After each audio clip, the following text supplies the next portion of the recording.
Hello everyone. Let's get started with question 1 of exercise 5.1. यहाँ पर first part में हमें दिया हुआ है in which of the following situations does the list of numbers involved make an arithmetic progression and why? तो कुछ हमें चार पार्ट्स दिए हुए हैं यहाँ पर और हमें बताना है कि किस पार्ट में जो नंबर्स बनेंगे वो अर्थमेटिक प्रोग्रेशन में होंगे या फिर नहीं होंगे। तो अगर कोई नंबर्स अर्थमेटिक प्रोग्रेशन में होते हैं तो क्या फंडा है, कैसे डिसाइड करेंगे अर्थमेटिक एपी में है या नहीं है। वेल, टू डिसाइड कि वो नंबर्स एपी में है या नहीं है, हम देखेंगे कोई भी दो कॉन्जिक्यूटिव टर्म्स का डिफरेंस। अगर कोई भी दो कॉन्जिक्यूटिव टर्म्स का डिफरेंस सेम होगा तो वो सीरीज एपी होगी, अदरवाइज नहीं होगी। फॉर एग्जाम्पल, अगर नंबर्स होंगे ए बी सी डी तो हम चेक करेंगे बी और ए का डिफरेंस, फिर चेक करेंगे सी एंड बी का डिफरेंस और फिर चेक करेंगे डी एंड सी का डिफरेंस। अगर ये सारे डिफरेंस सेम आएंगे, इसका मतलब ये जो सीरीज बन रही है ए बी सी डी की, ये एक अरिथमेटिक प्रोग्रेशन होगी, अदरवाइज ये अरिथमेटिक प्रोग्रेशन नहीं होगी। ठीक है, चलो तो फर्स्ट पार्ट यहां दिया है, the taxi fare after each kilometre when the fare is rupees 15 for the first kilometer and rupees 8 for each additional kilometer। तो एक टैक्सी फेयर कितना है हमें ये देखना है। Taxi fare, the taxi fare, number क्या है यहाँ पर, the taxi fare after each kilometre when the fair is 15 for the first kilometre. तो F1, F1 मतलब फेयर फॉर फर्स्ट किलोमीटर। ठीक है, इसको पूरा लिख ही देता हूं मैं। Taxi fare for first kilometre, for 1 kilometre कितना है, इट इज ₹15। तो रुपीज हटा देता हूं मैं, सिर्फ 15 लिख देता हूं। ठीक है, ये 1 किलोमीटर का cost. What is the cost for 2 kilometres? 2 kilometres के लिए कॉस्ट क्या होगी? देखो, 2 किलोमीटर्स के लिए कॉस्ट होगी पहले किलोमीटर के लिए 15 प्लस जो एक एडिशनल किलोमीटर और आया उसके लिए 8 किलोमीटर। हर एडिशनल किलोमीटर के लिए 8 रुपए लगेंगे, है ना। तो ये हो जाएगा 23। नेक्स्ट देखो आप, 3 किलोमीटर्स के लिए फेयर कितना होगा। अब 3 किलोमीटर्स के लिए क्या होगा, जो 2 किलोमीटर की कॉस्ट है वो तो रहेगी ही, प्लस 2 किलोमीटर की कॉस्ट प्लस ये जो तीसरा किलोमीटर है उसकी एडिशनल कॉस्ट 8 रुपए और आ जाएगी। तो 23 और 8 हो जाएगा 31 रुपए, 31 रुपीज। 4 किलोमीटर्स के लिए कॉस्ट क्या होगी? 4 किलोमीटर्स के लिए कॉस्ट होगी जो पहले 3 किलोमीटर्स के लिए थी, 31 रुपीज, प्लस जो फोर्थ किलोमीटर के लिए एक एडिशनल 8 रुपए की कॉस्ट आती है। तो 31 प्लस 8 हो जाएगा 39 रुपीज। ठीक है, तो आप अगर देखो यहां पर हर बार क्या हो रहा है, इस 15 में एक 8 ऐड हुआ। ठीक है, फिर ये जो नंबर आया 23, इसमें एक ऐड हुआ तो 31 आ गया, फिर 31 में एक 8 ऐड हुआ तो 39 आ गया। तो जैसे जैसे हम एक एक किलोमीटर बढ़ाते जा रहे हैं, फेयर 8 रुपए बढ़ता जा रहा है। और यही होता है एपी में, द नंबर्स इंक्रीज और decrease by the same value. ठीक है, तो ये एक अर्थमेटिक प्रोग्रेशन है। आप इसको ऐसे भी समझ सकते हो। तो जो टर्म्स आए हैं वो हैं 15, 23, 31 एंड 39। ठीक है, फर्स्ट टर्म T1 15 है, T2 सेकेंड टर्म 23 है, T3 इज 31, T4 इज 39। ठीक है, तो T2 माइनस T1, पहले दो टर्म्स का डिफरेंस, T2 में से T1 माइनस करेंगे तो ये हो जाएगा 23 माइनस 15 जो कि आएगा 8। फिर T3 माइनस T2, थर्ड में से सेकेंड टर्म सब्ट्रैक्ट करेंगे तो ये हो जाएगा 31 माइनस 23 जो कि है 8। फिर T4 में से T3 सब्ट्रैक्ट करें तो ये हो जाएगा 39 माइनस 31 जो कि है 8। तो since all differences are same, this is an AP. यहां पे लिख देते हैं इसको, since difference of consecutive numbers बोलो या टर्म्स बोलो, consecutive numbers is same, given series is an arithmetic progression. ठीक है, given series is an arithmetic progression, तो आप यहां बोलोगे yes this is definitely an AP. आगे बढ़ते हैं नेक्स्ट पार्ट पर। यहां पर भी हमें यह फिगर आउट करना है कि ये जो गिवन नंबर्स होंगे वो एपी में होंगे या नहीं होंगे। तो क्या है गिवन नंबर्स, समझते हैं। The amount of air present in a cylinder, तो क्या ना सीरीज बनानी है, the amount of air present in the cylinder, इसकी हमें सीरीज बनानी है। When a vacuum pump removes 1/4 of the air remaining in the cylinder at a time, तो एक एक बार में जो भी एयर बची है उसका 1/4 निकलती जा रही है। तो जो एयर बच रही है उसमें एक सीरीज बनेगी, वो सीरीज एपी में होगी या नहीं होगी ये बताना है। ठीक है, चलो तो कितनी कितनी एयर निकल रही है, 1/4 निकल रही है एक बार में। तो हम अज्यूम कर लेते हैं, let the initial amount of air be 64 units, 64 litres, 64 CC, कुछ भी ऐसा मान लो। तो ये 64 आपका यूनिट्स इनिशियल एयर हो जाती है। ठीक है, अब air left after first removal, first removal के बाद कितनी एयर बचेगी ये देखते हैं।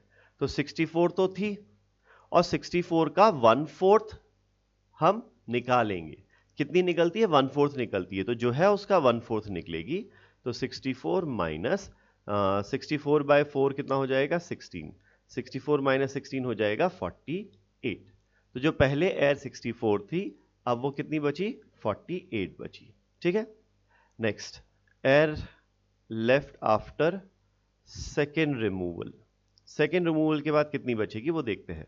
तो एयर थी कितनी सेकेंड रिमूवल के पहले, 48 यूनिट्स थी, इसमें से कितनी निकालेंगे, मतलब सब्ट्रैक्ट हो जाएगी 1/4 ऑफ जितनी थी, हर बार 1/4 निकाल रहे हैं, तो अब निकालेंगे 48 का 1/4, 48 का 1/4 हो जाएगा 12, तो ये हो जाएगा आपका 36 यूनिट्स।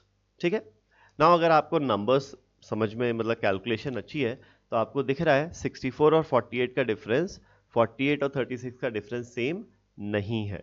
तो हम अब क्या करते हैं, इस नंबर को T1 मान लेते हैं, इस नंबर को T2, इस नंबर को T3 मान लेते हैं, और ज्यादा आगे टर्म्स नहीं कैलकुलेट कर रहे। वाई टू इंक्रीज कैलकुलेशन जब यहां पर समझ में ही आ रहा है कि नहीं है। तो नाउ T2 माइनस T1, जो पहले दो टर्म्स हैं उनका डिफरेंस कितना है, 48 माइनस 64 यानी कि -16 है। ठीक है, and T3 minus T2, T3 minus T2 कितना है, T3 है 36 माइनस 48, सो 36 माइनस 48 हो जाएगा माइनस का 12। Now since the difference is different, therefore the difference between consecutive numbers is not same,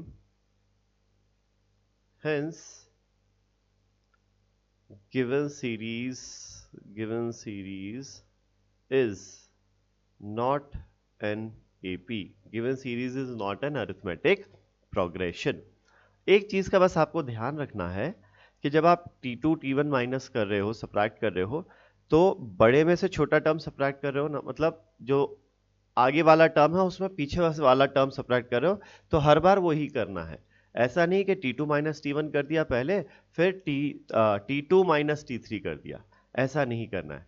अगर आप आगे में से पीछे वाला कर रहे हो तो हर बार आपको इसी तरीके से सब्ट्रैक्ट करना रहेगा। ठीक है, आगे चलते हैं नेक्स्ट पार्ट पर। यहां पर आपको दिया हुआ है the cost of digging a well after every metre of digging when it costs 150 for the first meter and rises by 50 for each subsequent meter। तो हमें किस चीज में एपी देखनी है, cost of digging a well after every metre of digging, हर metre खोदने के बाद जो कॉस्ट है वो सीरीज देखनी है। तो कॉस्ट आफ्टर 1 मीटर, 1 मीटर खोदने के बाद कॉस्ट कितनी है? It cost 150 for the first metre, तो पहले मीटर के बाद कॉस्ट होगी 150 rupees. Now cost after 2 metres, 2 metre के बाद कॉस्ट कितना होगी? तो देखो 2 मीटर आपको दिया क्या, पहले मीटर की कॉस्ट 150 है, उसके बाद हर मीटर के लिए कॉस्ट 50 रुपए बढ़ती है। तो सही 2 मीटर्स के लिए जो कॉस्ट होगी, पहले मीटर की कॉस्ट 150 रहेगी, प्लस 1 मीटर और खोद दिया आपने तो ये 50 रुपए बढ़ जाएगी। 1 मीटर की जो कॉस्ट है वो तो रहेगी ही, इस सेकेंड मीटर के लिए 50 रुपए और बढ़ जाएगी, तो ये हो जाएगा 200 रुपए। कॉस्ट फॉर 3 मीटर्स कितना हो जाएगा?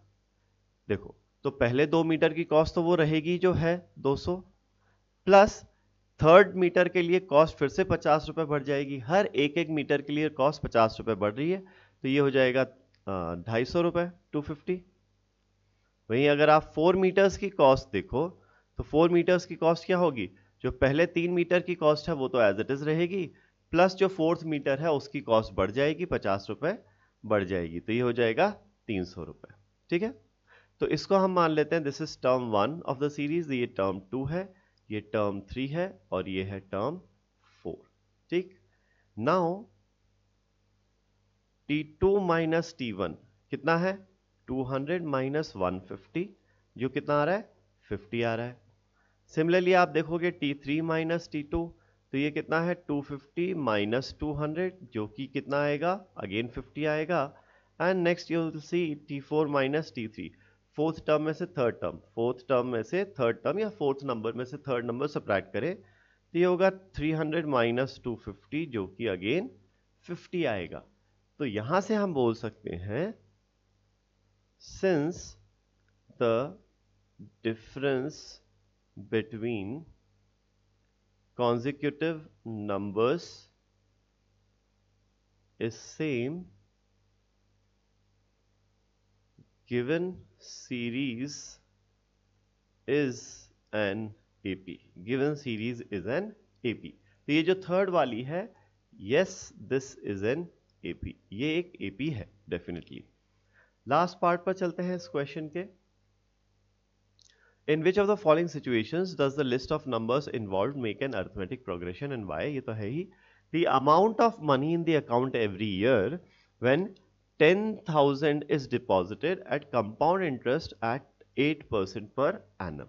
ठीक है, the amount of money in the account every year, हर साल कितना पैसा होगा अकाउंट में, ये हमें बताना है। when 10,000 is deposited at compound interest, तो स्टार्टिंग अमाउंट कितना है? देखो आप, स्टार्टिंग अमाउंट कितना है? Starting amount is 10,000। Now amount after 1 year, amount after 1 year कितना हो जाएगा? अमाउंट आफ्टर 1 ईयर हो जाएगा जो पहले स्टार्टिंग में था अमाउंट 10,000 प्लस इसका 8% इंटरेस्ट बनेगा। ठीक है, तो 8% ऑफ 10,000 ये आपको इंटरेस्ट मिलेगा। तो इसको अगर हम सिंप्लीफाई करेंगे तो 100 का फैक्टर कैंसल्स आउट, ये हमारे पास कितना आ जाएगा? 10,000 तो रहेगा ही, प्लस ये हो जाएगा 100 into 8, 800, this comes out to be 10,800। ठीक है, ये हो गया amount after 1 year. Now what amount after 2 years, वो देख लेते हैं। अमाउंट आफ्टर 2 ईयर्स क्या होगा?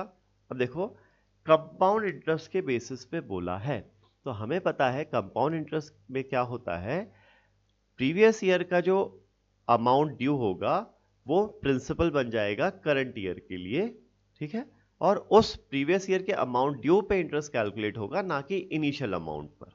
फाइन, तो आफ्टर 2 ईयर्स 10,800 तो था ही, बैंक में जो अमाउंट था वो 10,800 था एक साल के बाद, तो सेकेंड ईयर में इस 10,800 पे 8% और इंटरेस्ट मिलेगा, तो 10,800 का 8% और इंटरेस्ट मिलेगा, तो ये हो जाएगा 10,800 प्लस 10,800 में से ये 100 का factor cancels out, 108 into 8 is 864, so 10,800 plus 864 हो जाएगा 1,16,600 1 लाख नहीं, 11,664, ठीक है। 10,800 प्लस 864 is 64 and 116. तो ये हो गया amount in your bank after 2 years. What about amount after 3 years? Amount after 3 years, वैसे निकालने की जरूरत नहीं है, मैं निकालता हूं। निकालने की जरूरत नहीं है, आपको दिख रहा है यहाँ 800 रुपए बढ़े, लेकिन यहाँ 800 से ज्यादा बढ़ा है, तो ये एपी तो नहीं होगा। तो आफ्टर 3 years 11,664, 11,664 तो आपके अकाउंट में था ही, प्लस आपको 11,664 का 8% इंटरेस्ट और मिलेगा, ठीक है। तो ये हो जाएगा 11,664 प्लस 8,432, ये 3 यहाँ आया, 8,648 प्लस 351, 8,648 प्लस 48 प्लस 553, ठीक है ना। And 8 plus 8 into 1 is 8, 8 plus 5 again 13 and 8 plus 1 9, और 100 से डिवाइड करेंगे तो ये हो जाएगा 933.12. So this comes out to be 0.12. 3 plus 4 7, 3 plus 6 9, 6 plus 9 15 and 12.